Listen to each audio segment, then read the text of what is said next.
네, 차기 정부 출범을 앞두고 아파트 재건축에 대한 기대감이 커지고 있습니다. 재건축 시장 판도는 어떻게 바뀔지 부동산부 임동진 기자와 이야기 나눠보겠습니다. 예, 임 기자, 아무래도 문정부 기간 동안 부동산 시장에 대한 원성이 워낙 컸기 때문에 이번 대선 공약들 보면은 부동산 정책에 굉장히 초점이 많이 맞춰져 있었습니다. 네. 특히나 서울과 수도권 재건축에 방점이 찍혔는데 이유를 먼저 좀 살펴보죠. 네, 이 문재인 정부에서 집값, 특히 서울의 집값이 특히 많이 올랐습니다. 2017년 초에 5억 원대 후반이었던 서울 아파트 평균 매매가는 지난달 12억 원 후반으로 2배 이상 뛰었습니다. 집값이 급등한 이 대표적인 원인으로는 이 공급이 부족했다, 이런 지적들이 많이 나왔었는데요. 사실 전체로 따져보면 문재인 정부의 공급은 이 다른 앞선 정권들과 비교해서 적은 것이 아니라 오히려 많은 편이었습니다. 이 표를 보시면 이 노무현 정권이나 이명박 정권 때보다 또 이 박근혜 이 정권 때보다도 훨씬 많은 수준이었죠. 하지만 이 지나친 규제로 인해서 우리나라 집값의 바로미터인 이 서울의 공급이 제한적이었다는 분석이 나옵니다. 실제로 2018년 3월 이후에 이 서울 내에서 이 재건축 안전진단을 최종 통과한 단지는 5곳에 불과한 상황입니다. 정말 적긴 하네요. 그래서 이제 이 집값 안정을 위해 서울과 수도권에 많은 공급을 해야겠는데 마땅한 땅 자체가 거의 없는 것이죠. 현재 서울에서 재건축 연한인 준공 30년 이상의 아파트는 전체 42만 8천 가구 중에 24%에 달합니다. 노원구나 도봉구의 경우에는 그 비율이 50%가 넘는데요. 결국 지금 지어진 구축 아파트들을 재건축하거나 저층 노후 주거지를 재개발하는 것이 불가피하다는 결론을 내린 겁니다. 현재 상황 이렇게 쭉 짚어봤는데 사실상 이번 윤석열 당선인의 재건축 규제 완화 공약은 오세훈 서울시장의 공급 확대 공약에 힘을 실어주는 역할을 하기도 합니다. 자세한 내용은 홍원표 기자 연결해서 살펴보겠습니다. 20대 대통령 선거에서 윤석열 후보가 당선되면서 서울 주택시장이 꿈틀거리고 있습니다. 윤석열 당선인과 오세훈 서울시장의 서울 주택 공급과 정비사업 활성화라는 방향성이 일치하기 때문입니다. 먼저 오세훈 서울시장이 이달 초 발표한 2040 서울 플랜을 간단히 살펴보겠습니다. 정비사업과 관련한 내용은 크게 두 가지입니다. 35층 규제 폐지와 용도 지역제 개편입니다. 먼저 35층 규제는 기존의 획일적인 높이 규제를 유연화하고 다양한 인센티브를 통해 용적률을 상향한다는 내용입니다. 서울 전역에 일률적으로 적용됐던 35층 높이 기준을 삭제하고 구체적인 층수는 개별 정비계획 심의에서 지역 여건을 고려해 정하겠다는 겁니다. 그동안 이 규제 때문에 서울시와 재건축 아파트 조합이 갈등을 빚어왔습니다. 쉽게 생각해 보시면 잠실주공 5단지 재건축이 50층 높이로 가능해지는 걸 예로 들 수 있습니다.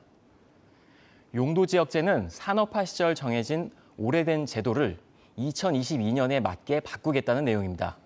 도시의 용도지역은 주거지역과 상업지역, 공업지역, 그리고 녹지지역 이렇게 4가지로 나뉩니다. 그런데 이런 제도는 글로벌 도시인 서울의 특수성과는 무관하게 전국에 동일한 규제가 적용돼 주거나 여가, 상업 등 점차 복합화되는 도시 개발에 방해가 되었습니다.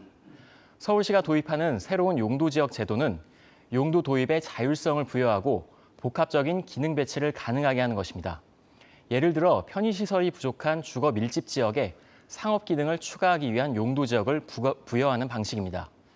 오세훈 서울시장은 취임 후 약 1년간 서울시가 할 수 있는 건 다 했다. 남은 건 정부 몫이다. 이렇게 말했습니다. 같은 당의 윤석열 후보가 이번 대통령 선거에서 승리하면서 서울시의 주택 정책도 힘을 받게 됐습니다. 윤석열 당선인의 부동산 공약 중 정비사업 부분만 살펴보겠습니다. 윤석열 당선인은 정비사업 규제를 완화하고 수도권의 130만 호 공급 등 규제를 완화하고 공급을 대폭 늘리겠다고 발표했습니다. 크게 3가지를 살펴보겠습니다. 먼저 서울시 35층 규제 폐지와 연계한 민간 재건축 용적률 500% 상향입니다. 우리나라는 용도 지역의 구분에 따라 일반 주거 지역에서 1종, 2종, 3종, 또 준주거 이렇게 나눌 수 있는데요. 주거 지역별로는 최대 용적률이 정해져 있습니다. 이 용적률 규정이 만들어진 지 20년이 넘었는데 그동안 도시는 더 발달했고 사람도 많이 모여들었습니다. 그런데 이러한 규제 때문에 건물을 높게 만드는 데 제한이 있어 왔습니다. 용적률은 대지 면적 대비 연면적의 비율, 즉 땅의 건물이 얼마나 높게 올라가 있는가를 수치화한 것입니다. 서울에서 볼 수 있는 높은 아파트를 쉽게 예로 들어보겠습니다. 우리가 강변북로를 달리다 보면 볼 수 있는 용산의 첼리투스, 그리고 성수동의 트리마즈는 모두 300%를 넘는 용적률을 갖고 있습니다. 올림픽대로에서 볼 수 있는 반포 아크로 리버파크는 299%, 아크로 리버뷰는 275%입니다. 현재 재건축을 추진하고 있는 압구정 현대아파트는 200% 초반, 그리고 여의도 시범아파트는 150%밖에 되지 않습니다. 용적률 500%가 현실화된다면 산술적으로는 지금 높이의 2배에서 3배까지 높게 지을 수 있다는 말입니다. 윤석열 당선인은 정밀 안전진단 면제도 공약으로 발표했습니다. 안전진단은 재건축 사업의 시작 단계에서 꼭 넘어야 할 산입니다.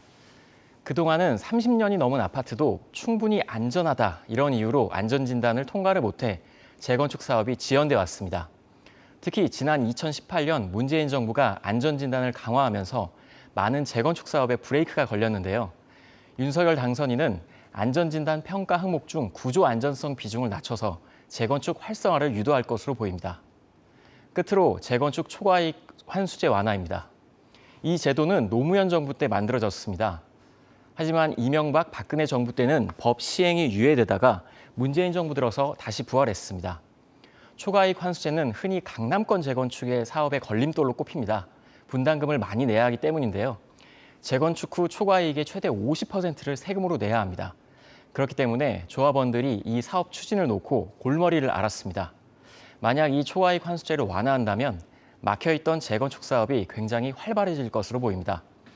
결국 윤석열 당선인과 오세훈 서울시장의 정책은 정비사업 활성화, 도심 고밀 개발을 통한 주택 공급, 또 민간 사업의 활성화로 정리할 수 있겠습니다. 네, 임 기자, 정말 아까도 살펴봤지만 이게 현실화된다면 서울이 정말 멋있어질 것 같다는 생각이 드는데 네. 한 가지가 걱정되는 건 윤석열 당선인의 공약을 보면 규제 완화에 굉장히 초점이 맞춰져 있잖아요. 네. 근데 이게 행정부에서 단독으로 이렇게 밀어붙인다고 해서 될 일은 아닌 것 같고 지금 국회 상황을 봐도 쉽지는 않을 것 같거든요. 네, 맞습니다. 야심차게 공약을 내세웠지만 네. 실제 정책이 실현되기까지는 쉽지 않은 것이 현실입니다. 5월 임기가 시작되자마자 여소야대 국면에 부딪힐 수밖에 없기 때문입니다. 네. 이 공약의 대부분이 이 법 개정이 필요한 것이라서 민주당의 동의를 얻어야 합니다. 앞서 지금 홍원표 기자가 정리해줬죠. 이 재건축 초과이익 환수제의 경우에도 네. 이 노무현 시절 정권에서 도입된 이후에 이 보수 정권에서는 유예를 하다가 네. 다시 현 정부 들어서 부활을 했단 말이죠.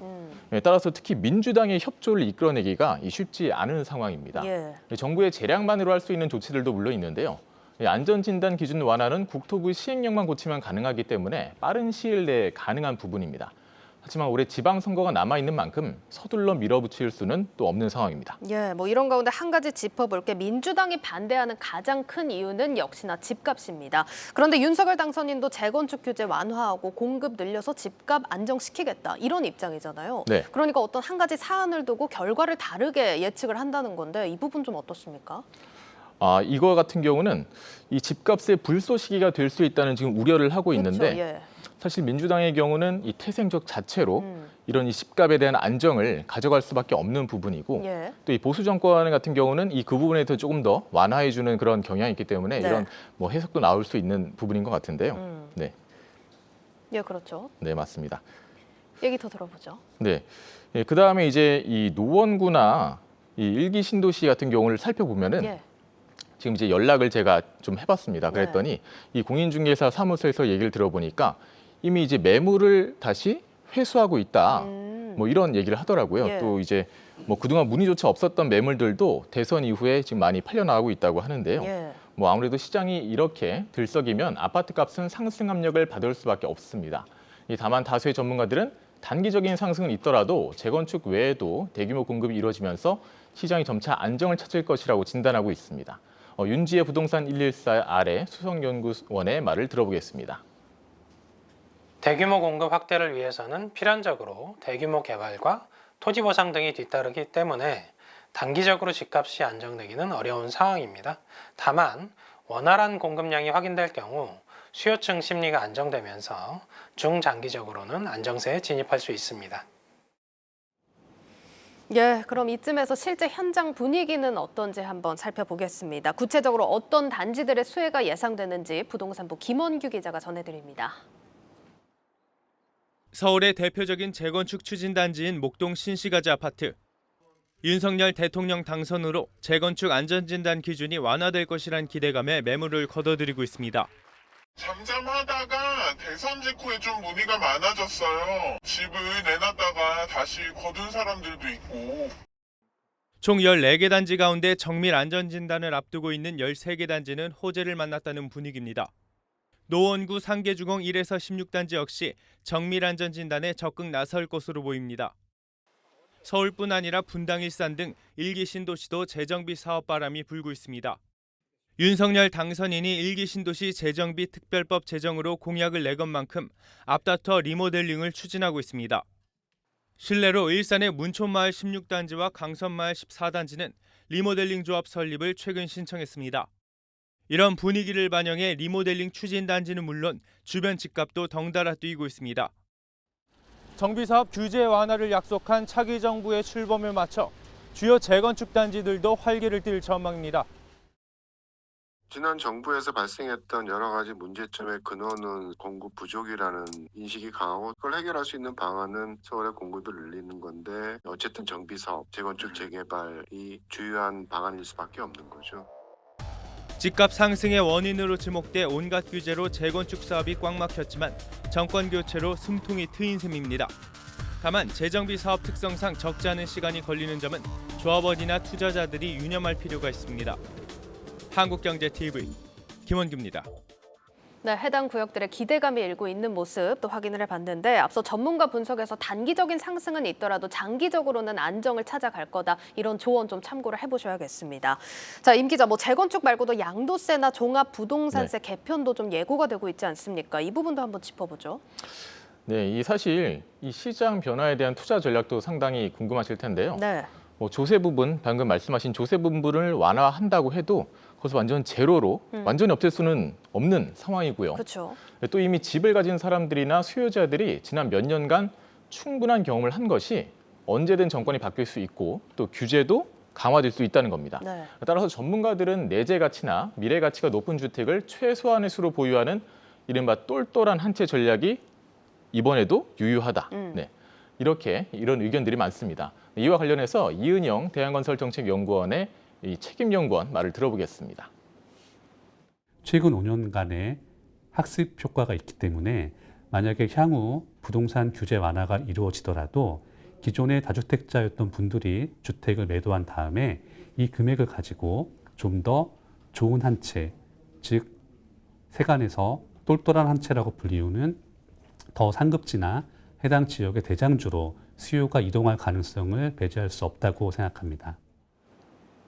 네, 또 앞서도 말씀드렸지만 당장 1, 2년은 주택가격 상승이 예상되지만 중장기적으로는 안정화 가능성이 큰 만큼 무리하게 결정하기보다는 정부의 정책이 확실히 정해질 때를 기다릴 필요가 있다는 조언도 있었습니다. 특히 노원과 목동, 압구정, 여의도를 비롯해 1기 신도시가 차기 정부의 수혜지역으로 꼽히고 있지만 오랜 시간이 걸린 재건축 투자의 특징을 감안할 때 섣부른 투자는 금물이라는 지적입니다. 네, 임 기자, 그럼 마지막으로 오늘 내용 유튜브 제목과 해시태그 마지막으로 뽑아보죠. 네, 유튜브 제목은 제가 이제 봄과 함께 또 이 재건축에도 훈풍이 분다 해서 윤석열, 오세훈 콜라보의 재건축 시장 봄바람 으로 꼽아봤고요. 네. 해시태그는 이 재건축 지금이 이제 황금기를 맞았다 이런 말들을 좀 많이 하는데요. 네네. 그래서 저는 황금보다 재건축 그리고 들썩들썩으로 하겠습니다. 알겠습니다. 정말 봄이 오길 기다려보겠습니다. 지금까지 부동산부 임동진 기자와 함께했습니다.